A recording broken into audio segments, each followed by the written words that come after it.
రైలు రావాలంటే ఈ వర్క్ చేసే కంపెనీలు బాధ్యత తీసుకోవట్లేదు. సభ ద్వారా మంత్రి గారిని కోరేది ఏంటంటే ఈ గ్రామాల అభివృద్ధి కోసం ఒక ప్రత్యేక అధికారిని నియమించి ఆ అధికారి ద్వారానే మానిటర్ చేసే వ్యవస్థను ఏర్పాటు చేయాలి. సార్ ఇది ఓకే, దీని మీద నారాయణ గారు కూడా సభలో వివరణ ఇచ్చారనుకోండి. కాకపోతే అంటే ప్రాక్టికల్ గా చూస్తే సార్ అక్కడ 29 గ్రామాలకి మెయిన్ రోడ్లు లేవు ఇంకా. అలాగే కొన్ని చోట్ల కొంతమంది రైతులు నేరుగా మాట్లాడారు.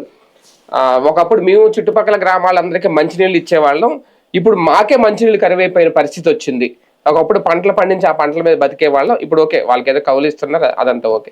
కాకపోతే అక్కడ డెవలప్మెంట్ అంటే ఆ గ్రామాలు అనేవి ఎదుగు బదుగు లేకుండా అలాగే ఉన్నాయి. అంటే ఇప్పుడు ఆయన కూడా అదే ప్రస్తావిస్తున్నాడు, మౌలిక సదుపాయాలు. ఈయన శ్రావణ్ కుమార్ గారు మాట్లాడింది ఎమ్మెల్యే, మౌలిక సదుపాయాల విషయంలో అంటే మర్చిపోయారా, లేదంటే ఇంకా గ్రామాలని పక్కన పెట్టేశారా, ఏమనుకోవాలి?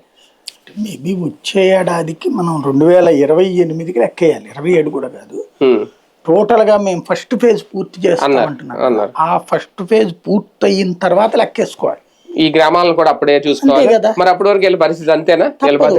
ఇప్పుడు మీరు రోడ్లు వేస్తారు, మన ఇంటికి సిమెంట్ రోడ్డు వేస్తున్నారు అనుకోండి, దాదాపుగా 5-6 నెలల పాటు మనం ఇంట్లోకి వెళ్ళడానికి కూడా ఇబ్బంది ఉంటుంది, ఎగిరి దూక్కుంటూ వెళ్లాల్సి వస్తుంది.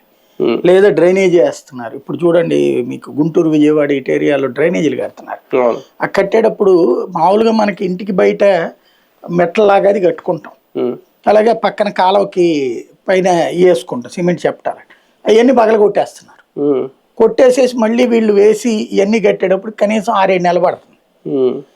అంతకాలం వాళ్ళందరూ చివరికి కర్ర చెక్కతో ఎక్కి నుంచోవడం,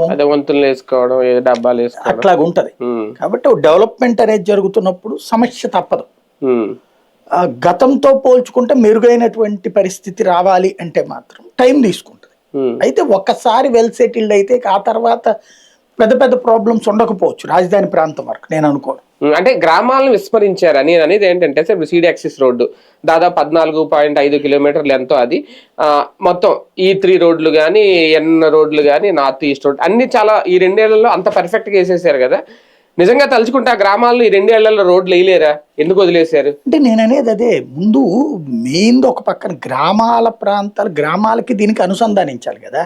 ముందు వేసి పడేశారు అనుకోండి గ్రామాల్లో, ఈ వెహికల్స్ ఇవన్నీ ఎట్లా మూవ్ అవుతాయి? లారీలో ఇవన్నీ తిరగాలి కదా.